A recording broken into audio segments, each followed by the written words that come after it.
Welcome, deer hunters, managers, and enthusiasts. This is Deer University, the podcast of the Mississippi State University Deer Lab. My name is Bronson Strickland. And I'm Steve Damaris. Bronson and I are professors of wildlife management and co-directors of the MSU Deer Lab. Together, we've researched deer across the United States for more than 40 years. In our podcasts, we explain the why and how of deer management based on science. Whether it's research we've conducted or explaining research done elsewhere, we'll offer you a college course in the science of deer management. But don't let Steve scare you. This isn't going to be a review of calculus or chemistry. Instead, we take results of research, reduce it to what's important, and explain how you can apply research to management. So join us for this episode of Deer University.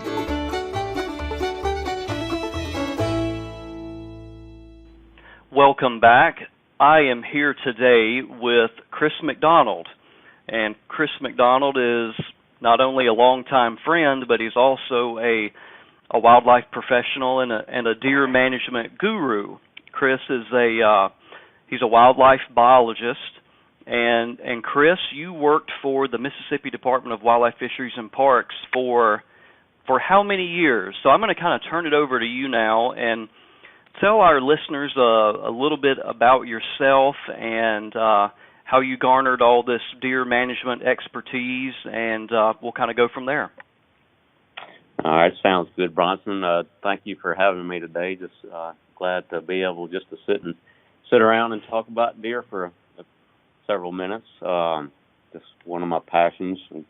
I grew up in Mississippi, born and bred, and been managing deer as long as I can remember. Grew up on a family farm in Winona, and been an avid hunter. I guess been hunting since I was probably 6-7 years of age, and really got turned on to deer hunting with my dad, and just went from there. And now I think I enjoy managing deer more than I enjoy hunting now. But I love both of them. But like you said, I am a wildlife biologist. I started out my career with Mississippi Department of Wildlife, Fisheries, and Parks back in 2003.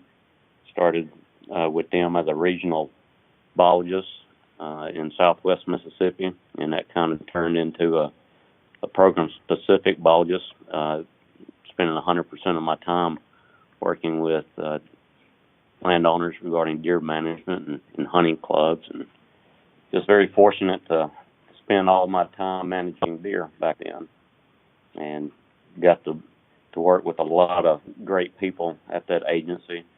I have a lot of family and friends still there. But now I'm working with the Timberland Agency. We provide pretty much any type of land management services that anybody would need, from timber management to habitat management, population management, to some real estate services as well. It's just very fortunate to work in Mississippi and other states, just trying to teach people how to manage deer and look at their successes. So it's a one-stop shop. Is that right, Chris?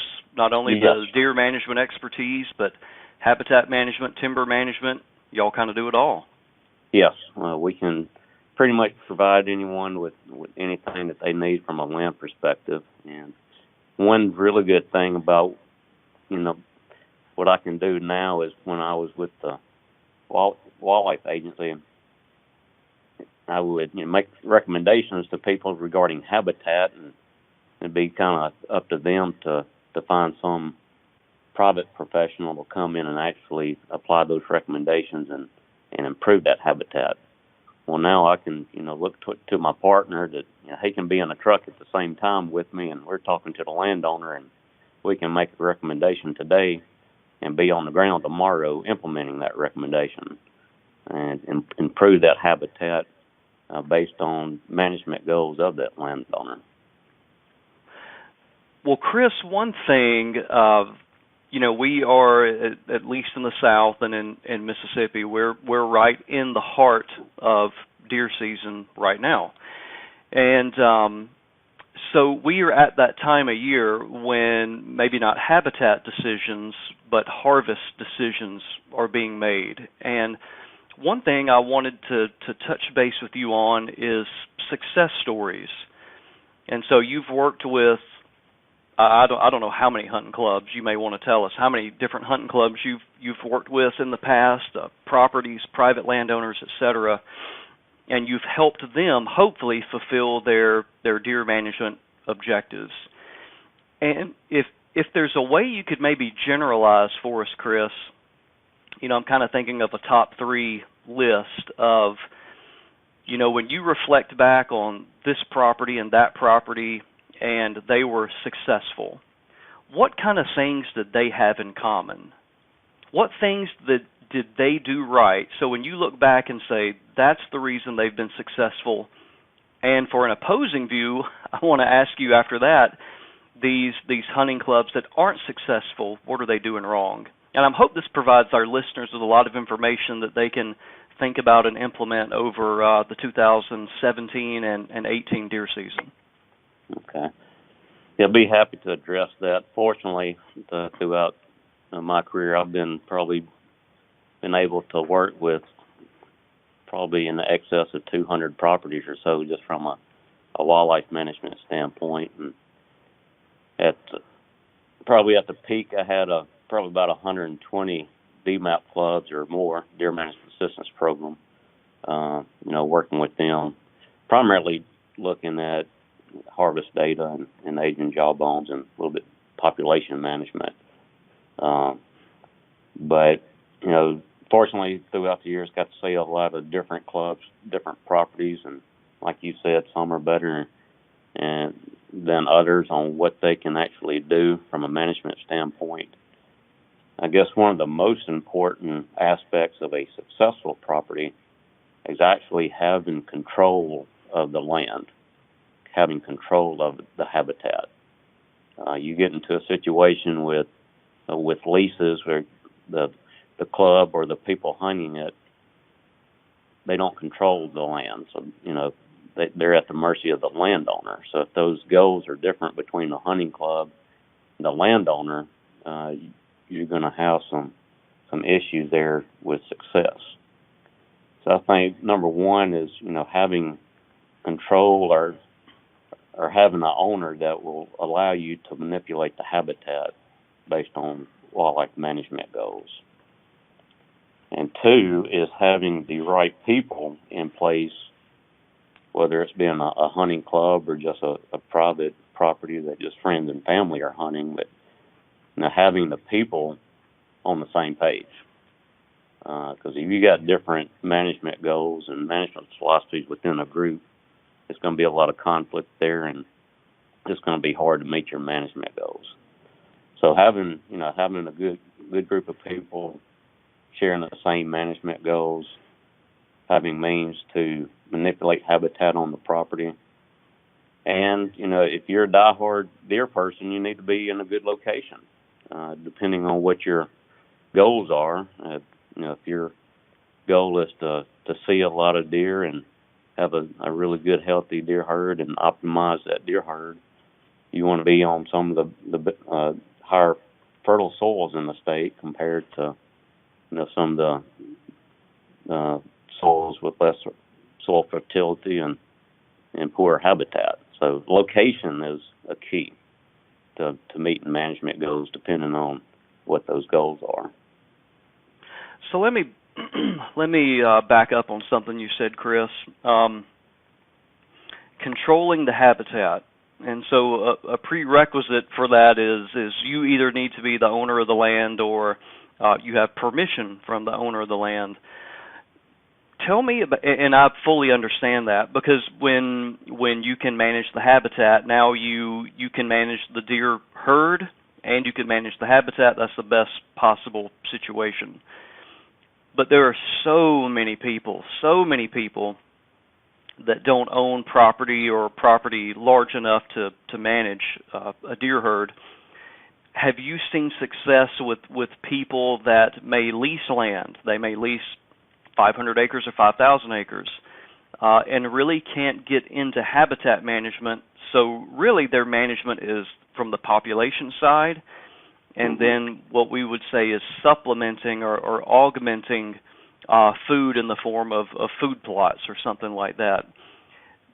if you could paint with a broad brush, can those people be just as successive, or are you just kind of saying that on the average they can never reach quite the success of someone that owns the property?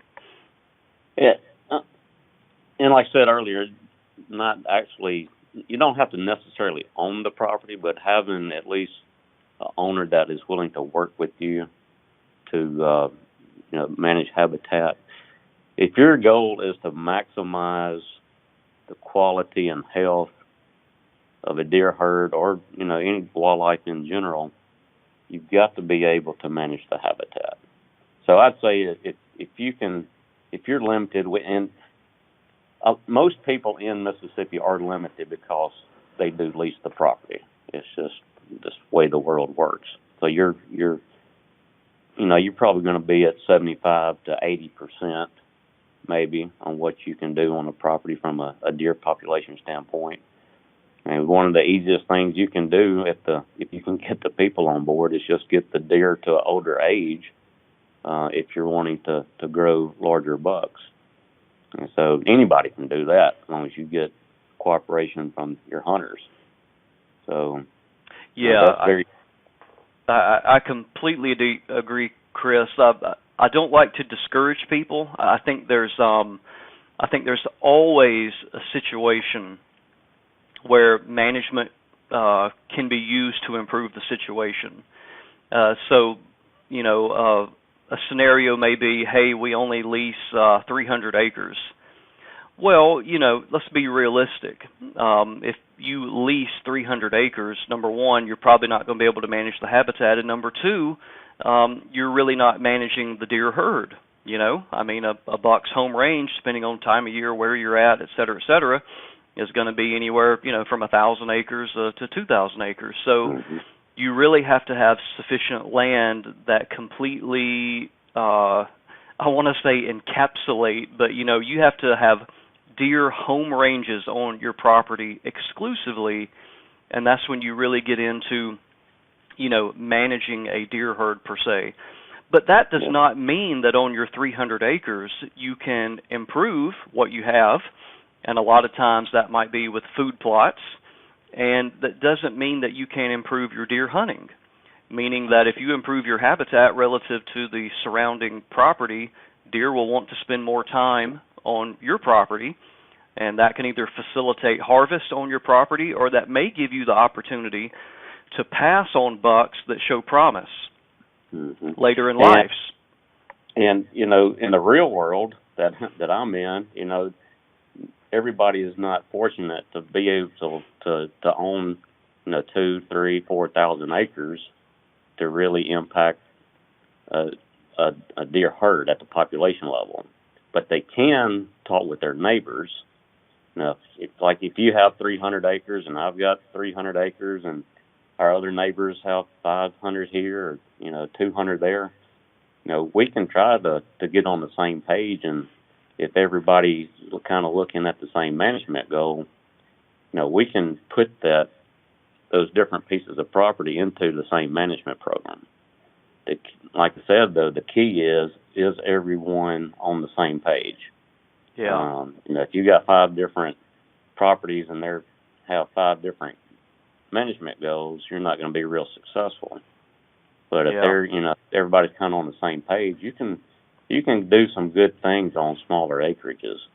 Just this weekend, I saw a buck harvested on, I think the gentleman had 540 acres. And that deer looked like he's going to be, in 180-inch range, 180-inch class deer on 500 acres. So you don't have to have 500 or 5,000 acres to manage wildlife.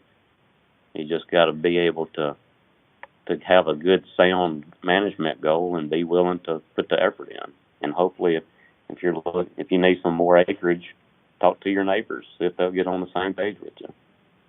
Yeah, what a great reason to get together and share some venison, cook some venison together. Everybody pull out those trail camera photos, and let's all agree that this is a buck that's on our list. We want to watch him, and let's all agree to pass him this year, and let's see what he does next year. And had a great little success story about 2 days ago, Chris. Someone sent me a photo and said, "So glad we didn't harvest him last year."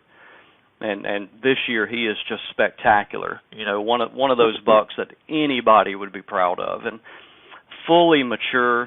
Before the deer season, I mean, he kind of took that last step in terms of body development and antler development. And I was just happy for him. Congratulations, and that's management. You said a moment ago the world we live in. Well, the world we do live in too is people want to see things immediate results. And when you're managing deer, you can't think of deer management on a daily scale or weekly scale. It's an annual scale, and it literally takes years to turn things around. And I think that's one reason a lot of people lose momentum. They can work hard 1 year, and if they don't see the results the next year, they like, this stuff isn't working or whatever. But it really is. You really need about a 2 to 3 year commitment to really start turning that population around. If I take a new property on, or somebody just looking for information and some help, I tell them I need at least a 3 year commitment from them from a deer management standpoint.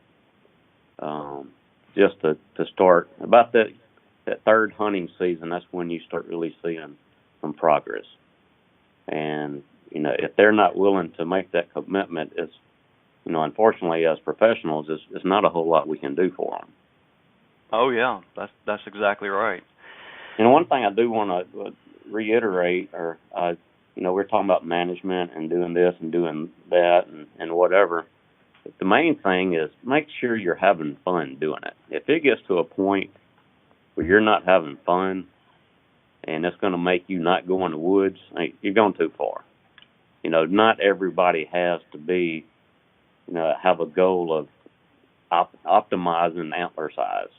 Your goal may just be to see some, nice 2 to 3 year old bucks and harvest a few does a year and just get the kids out in the woods with you and just have a good family atmosphere.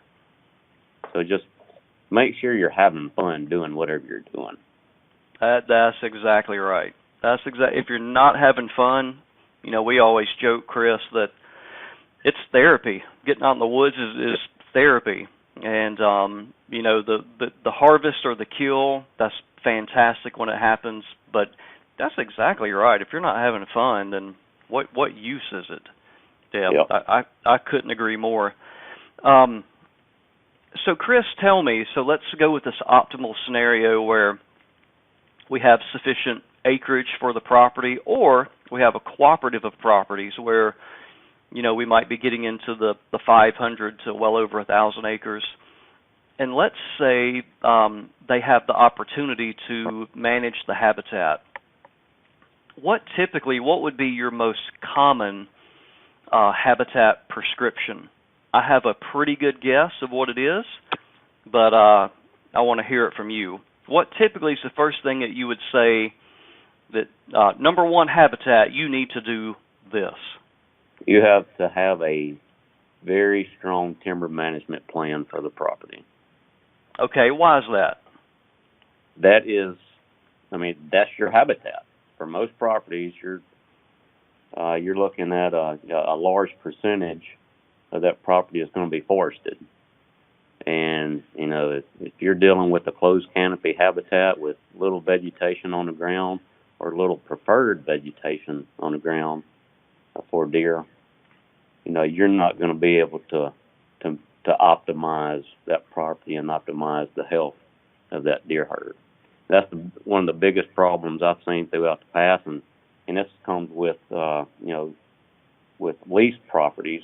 That's where you do not have control of the timber management on a leased property, so you're just at the mercy of whatever the landowner's willing to do.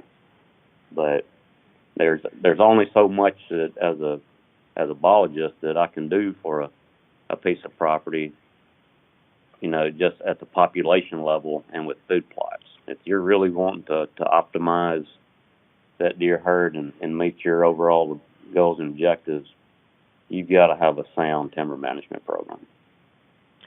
You know what deer eat, Chris? They eat plants. They do. They eat herbaceous plants that we call forbs, but basically deer eat broad-leafed plants. Yep. And another way I like to explain it to people is kind of the other way around. It is we're managing timber, but really or ultimately what we're doing is we're managing sunlight.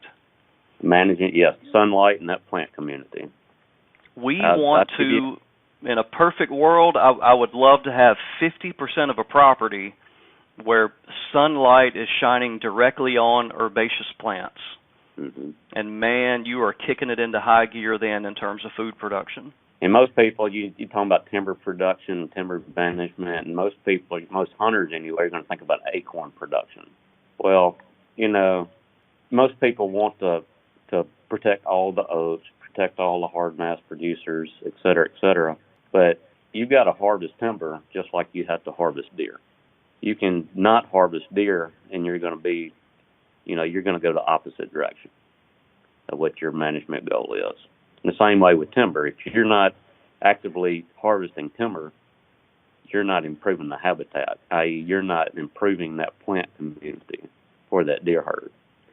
And our focus may be on deer, but we're going to make this habitat beneficial for other species, especially turkeys, other songbirds. So just you're going to affect other wildlife species when you're doing this, just not the deer herd. Yeah, and you're going to affect most of them positively, without a doubt. Provide nesting habitat, brood habitat, cover.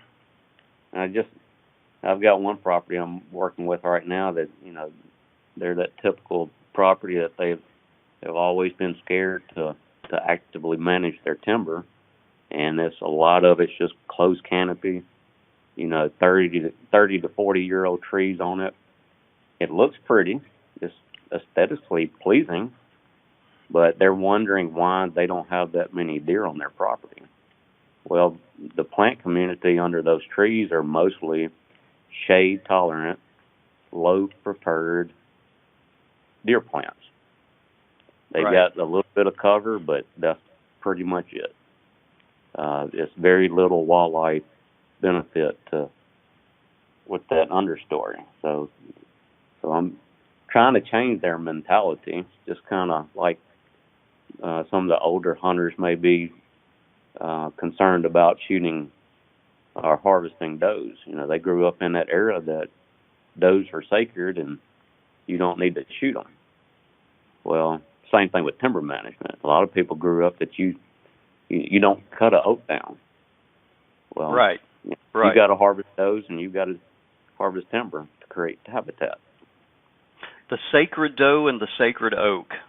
Yep. It's this very similar principle, and in my neck of the woods where I'm at, more of East Mississippi relative to where you're at. You're in more western and even southwestern Mississippi, but over here, most forests are composed primarily of pine trees, industrial pine forest. Yes. And I think most deer hunters understand that. That they see timber harvest all the time. They see the trucks on the road and everything. They know pine timber is going to be harvested. But when you talk to them about we need to cut some of those hardwood trees down, and then when you specifically start saying, and some of those oak trees need to go as well, that's when we get back to that sacred oak, just like the sacred doe. Yeah. But, when you think about it, and I'm going to tie this back to Chris, to something Marcus Lashley found out in his master's degree, is that on the forest that they studied, only about 10% of the oak trees they would classify as excellent producers. Mm-hmm. And part of their criteria for an excellent producer is, number one, when they produce a lot of acorns, and then they produce with regularity.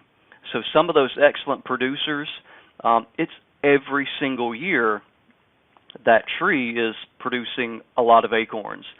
And then there were a lot of these trees, so we're looking at 90% or maybe 80% are not good producing oak trees. So us as habitat managers and deer biologists, we look at it and we say, what good is that particular oak tree doing me?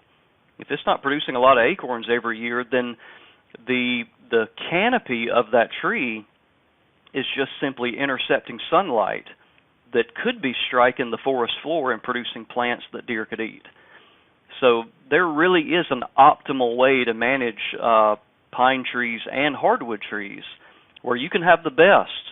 And, you know, something that Marcus found that was really, really cool is that he removed on his forest that he manages, he removed most of the hardwoods and actually increased acorn production. And someone may say, now how in the world is that possible? How could you remove 50% or 70% of the hardwood trees and improve acorn production? Well, the answer is that he left all of the excellent producing trees, and then when all the competition was taken out, those excellent producing trees grew better, their canopy developed even more, and when the canopy developed more, they're producing more acorns. Exactly.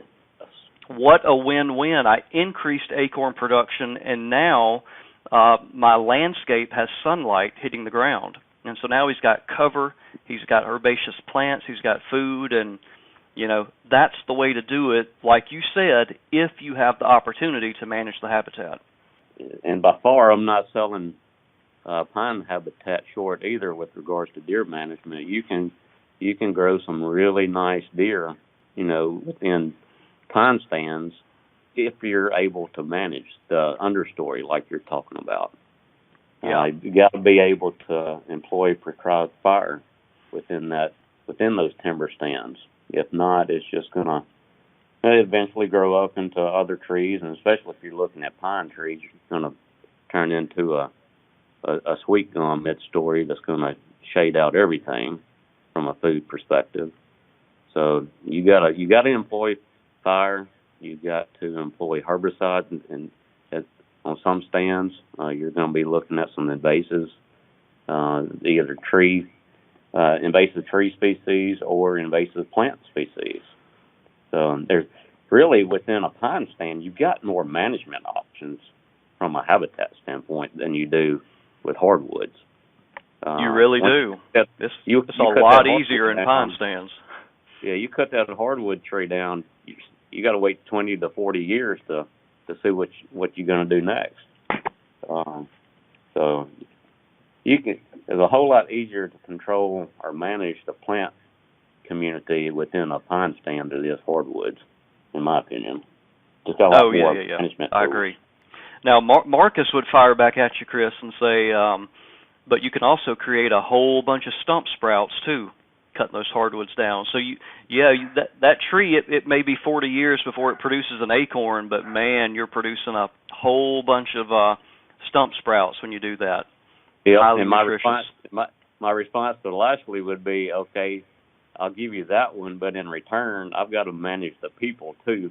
So the people are more prone to manage the pine stands than they are the hardwoods. Yep, so that's exactly right. You got to throw the people factor into it as well. So it depends on, you know, the people that you're working with and what their management goals are. Yeah, but yes, Marcus is correct. I'm not going to dispute that. Every place is different, isn't it, Chris? Correct. The composition of people and ultimately the goal line, you know, what they want and how they get there. It's never a cookie cutter recipe. Every single property, because of the people and because of the land and the habitat, et cetera, every prescription is different. Yeah, I think I say this daily. Deer management and habitat management, I can do that. We all can do that. But being able to manage people, you almost have to be a psychiatrist if you're going to be a deer biologist. Yeah, you've got to be able to work with the people, and it's a challenge. You know, I could maybe help you out with that, Chris. You know, I got the bald thing going. You could set me up as like Dr. Phil or something like that for your clubs. Hey, I'm joining you. I'm losing my hair too, so tag team. Oh, okay, Chris. So now let's look at the reverse. We kind of talked about the recipe for success, and I'll summarize. It really means the composition of people. Are they all working towards the same goal? Are they cooperating? And then ultimately, for ultimate success, managing the habitat. Yeah. Now, If you're looking to optimize the property, you've got to have a good group of people and be able to have control to manipulate that habitat. so is just the opposite. If we were to look back at, the dozens upon dozens and dozens over the years of clubs you worked with, where either in the clubs, either in their estimation or your estimation, they were not meeting their goals, they were unsuccessful. Would you relate it back to those two things? Would you say, hey, they can't control the habitat, and man, this club, there's 10 different members of this club, and they have 10 different opinions about where they want to go and how they get there. So if we were to summarize those top 2 or 3 reasons clubs have been met with success, what are some top 2 or 3 reasons why some of them fail? Number one is, if let's just take a hunting club, for instance. If you've got half the membership of that club, it's just, for example, say, okay, our management goal from a buck standpoint is that we want to manage for mature deer. Just say we want to manage for 5.5 or older bucks. And the other side says, I don't care about age. If a nice 2 or 3-year-old buck walks by me, I want to harvest that deer. Well, if one side's trying to protect and the other side's shooting them, they're not going to reach maturity if they're dead. Yep. So, they're not born big. It takes many, many years for them to get big. Of course, you see, just as good. You've seen it just like I have. If on some of these, what I call the higher end properties, that they're in a fantastic location. They're able to produce some really good deer. Of course, everybody out there wants to kill a big deer. They want to kill that Boone and Crockett deer. A lot of these properties, we tell them you're harvesting Boone and Crockett deer, but they're 130 inches at 3.5 years of age when you kill them. Yep, so, you harvested them at least 2 years too soon. Exactly. Yeah. So if half the membership wants to get that deer to 5, and the other half the membership's going to harvest that animal, there's going to be some conflict within that hunting club. Yeah. And I've seen that. I had one property that they made a decision. Okay, if we're going to manage, we want to get some age structure back in the buck herd. We're going to shoot for 5.5 years old deer. Rocking along, they gave me a good 4 to 5 solid years. They were harvesting some really good deer, and I think they got some new members in that didn't quite see see it the same as others, and they reverted, and they're right back where they started before I started working with them. So if you can't manage the people, it's going to be really hard to manage the deer. And one thing regarding that, Chris, and I got to plug our little book here, is we talk about that with effective buck management, and that is one thing we see. And you and I have talked about this for years and years and years, and you've seen it firsthand that it's harvesting the wrong bucks really gets people in trouble, and it's just because of what you just said. It's hey, you had the opportunity to harvest 170 class deer, but you shot them 2 or 3 years too soon when they were in the 120s and 130s. But I think what a lot of people don't understand is they see a population of bucks. They're like, well, there's a whole bunch of 2.5 and 3.5-year-old bucks out there. But the thing that is lost on most people is that when you look at that age class, let's just say, in this particular year, all the 3.5-year-old bucks, only about, and depending on where you're at, only about 15% of those bucks are going to grow into what we would call, a trophy, the type of buck that you're managing for. And so when you have that 1 or 2 or 3 hunters on your property or club members that are doing as you described, hey, 70% of the hunters are doing the way they should, but this 30% of the hunters, they're killing these really nice bucks at 3.5. They essentially shot them all. They're going to have 3.5-year-old bucks that grow up to be 5, but they don't have the antlers that they're looking for, because they shot that 15%. Sometimes it's 10%, sometimes it's 20%, but those are the ones that we call the future all-stars. Yeah. And the all-stars get harvested at 3, and it's mainly because the all-stars are big enough at 3 years of age that the social pressures aren't there when you harvest them. And what I mean by that, Chris, social shame, when you come back and everybody looks at you and, what did you shoot that? But if you harvest a buck that's scoring in the 130s, most of the time there's not going to be any social shame with that. Hey, that's a nice buck. It's a 130 class buck. Then you get with a biologist or somebody and they extract the mandible and go, oh boy, that was 3.5-year-old buck. That was your all-star. There's only a handful of those bucks on every property. And so... Yeah, and like you said, what you just said, there's only a handful of those deer. And another problem that I've seen in the past is that you've got to have realistic management expectations for that property. If you're down in, just say, Jackson County, Mississippi, it's just nothing but low quality habitat, low quality soil, nothing but pines and sand and yaupon. If your goal is to consistently grow mature large bucks, that's not realistic.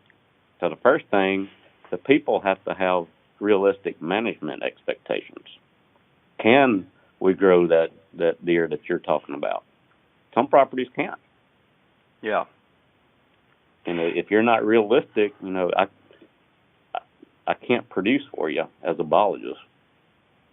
Chris, can I be a nerdy academic for just a moment and sure, and potentially modify what you said? I've been working a lot with Craig Harper the last couple years on the interaction of soils and plants and deer nutrition.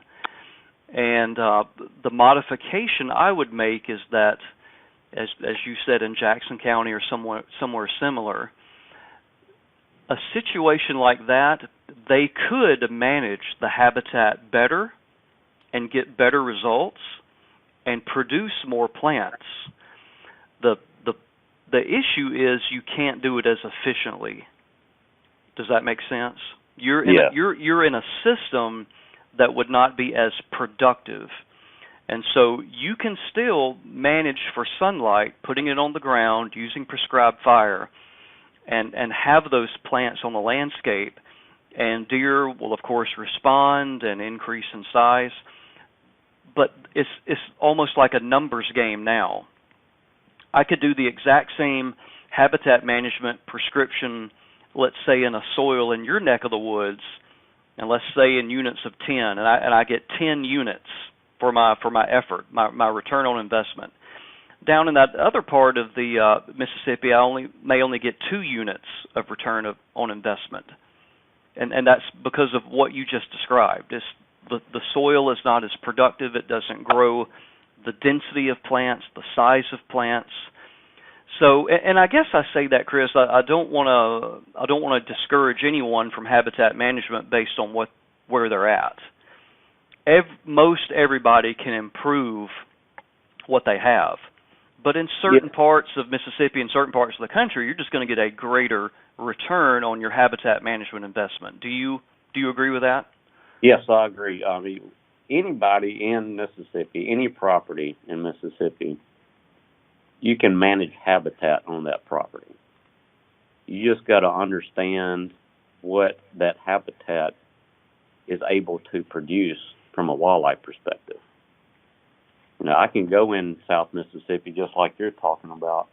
I can have a really good timber program. I can have a really good prescribed burning program. Using herbicides when needed. I can get that habitat perfect for that neck of the woods. But, if your goal is to produce, 140 to 150 inch deer annually, that system may not do that for you just because of location. Yep. But you may be able to produce some really healthy deer at, it may be more realistic that you can produce 125 to 130 inch deer annually. That's 4 to 5 years of age, and still be a really healthy deer herd. It's just, you got to realize at what level can that habitat produce, just like you said. Yeah. You got to be realistic for the location. And but hey, I don't want to discourage anybody from managing habitat on their property. Yeah, and let's go back. Let's go back to our research, and I say our research because you played a big role in it. In fact, when I'm giving presentations, I've got a picture of you standing over a deer that you had darted that was part of the MSU MDWFMP genetics environment study that we've had a few podcasts about. When we were able to take those deer from what we call here in Mississippi the lower coastal plain, which we kind of call our sandy soil area that Chris is referring to, when we got those deer and they were given a really nutritious diet, they responded. And they grew just as big, but it took a while, and it actually took 2 generations. Mm-hmm. That was when we talked about that epigenetic effect, and we really needed to get mother in good condition, and when mother was in good condition, mother had better fawns. Those genes for bigger bodies and genes for bigger antlers were more or less, the switch was flipped on. So we've proven, Chris, together, and all of our colleagues, that those deer that come from those counties that we associate as poor quality, it's still a nutrition factor. It's not genetics, but your point is not lost, and I completely agree on the efficiency of it. And some places are just more productive. You can produce more deer. You can produce more deer forage per acre of land than you can in some other places. Exactly. Yeah, that all of that research was. I'm really happy to have played a role in that research. There was a lot of long days and long nights, but it made me a better deer biologist doing so. But it was funny that those lower coastal plain deer actually caught up with the delta deer just because we changed the nutrition. I don't think we were expecting that level of a jump from those deer, but they did it. Well, if you remember, from one generation to 2, I mean, we went from bewilderment straight to bewilderment. If that first generation, those lower coastal plain deer didn't budge, we say, how in the world can this be? They've been eating their entire life after they were weaned as buck fawns. I mean, as soon as they were weaned, they ate the exact same diet as those deer that came from the Delta, and their antlers were a little bit larger, not really significantly, and their body weight improved on average by 1 pound. Mm-hmm. Like, how is this possible? But it took mother, and then that second generation, when mother was able to grow up on really, really good nutrition, that's when we saw that huge jump. That's when we saw 30-pound increase in body weight, and similar improvement in antlers. And so I guess I want to say that as well. When in certain places, when you start with habitat, increasing food plots, increasing habitat management prescriptions like Chris, you're talking about, it still takes time. It's not going to be we're going to see things turn around next year. It may be 5 years down the road before you really start seeing improvement. Definitely, and that just leads to another situation. Looking at that study, some people say, well, Mississippi has a genetics problem, so we need to go up north or out to Texas, where the deer are better or they're bigger or whatnot. Mississippi, that that study showed that Mississippi does not have a genetics problem. I've got some property that I'll put up with anybody out west from a a quality deer herd standpoint and antler size. But in some places we have a nutrition problem, i.e. habitat. And just like you said, location may not be as productive as some other locations in the state, but if we can get a little age on these deer, get the right nutrition to them, I think Mississippi's been in the top 10 from a deer state perspective the last few years nationally. Yeah, so, they certainly have. I mean, we've got a tremendous resource here in Mississippi. I mean, every deer hunter in Mississippi should be very proud of what this state has. That's right. That's exactly right. And I'm a Boone and Crockett scorer, so one thing I keep up with a lot of the Boone and Crockett stats, and so Chris, of course, that's the very, very, very top end. Typical, that's a buck netting 170. But within the southeastern states, Mississippi has led in the past decade of harvesting more Boone and Crockett bucks in Mississippi than any other southeastern state, and I attribute it to management and education. I think your former agency, MDWFMP, and Mississippi State and the Deer Lab and Extension all working together, I think we have really educated people about nutrition and letting bucks age, because that's what it takes. Good nutrition, and it needs to be 4, 5, 6 years of age, and you do that on enough property and enough times, and you start harvesting Boone and Crockett's. And I guess, Bronson, this is going to start showing our age to us. Been in the game, professionally, almost 20 years. I hate to say that. I hate to acknowledge that you're right. Yeah. But, think about it back then when we started as graduate students and kind of got out in the real world after that, how the management mentality in Mississippi has changed. Yeah. And that's a product of what you just said, the efforts of the State Wildlife Agency, MDWFP, Mississippi State University, some other professionals out there. It's a testimony to what the leaders in deer management have done in Mississippi. I don't think you can beat it. That's right. Knowledge is power, and we've been trying to help people with that. And I'll give a corny plug to Steve Damaris, who he was my advisor, along with when you were there. We served as grad students under him. And we lived through it. Barely, but we did. Between him and Harry Jacobson, what he did to get things started in Mississippi, and all the, I guess what I'll call quote unquote all the old biologists at MDWFP, the Larry Castles of the world, the Donnie Lewises, the Bobby Wilsons, that cohort. I can't imagine what they went through. It'd been so cool to work through that era when they wanted to shoot the biologists just because they told them, you need to harvest a few does annually, compared to what we're doing now that in some places you can't harvest enough deer. It's a tremendous amount of history in Mississippi when it comes to deer management. You're exactly right. Man, so much has changed in the last 20 and 30 years. Yep. It's a lot to be proud of, isn't it? Yep, it is. I'm glad to see what we've done in Mississippi with our deer population. Well, Chris, I have kept you for a good while here. Personally, I could probably talk another hour, but I know we got other things we need to do. Yeah, it's that darn thing called work.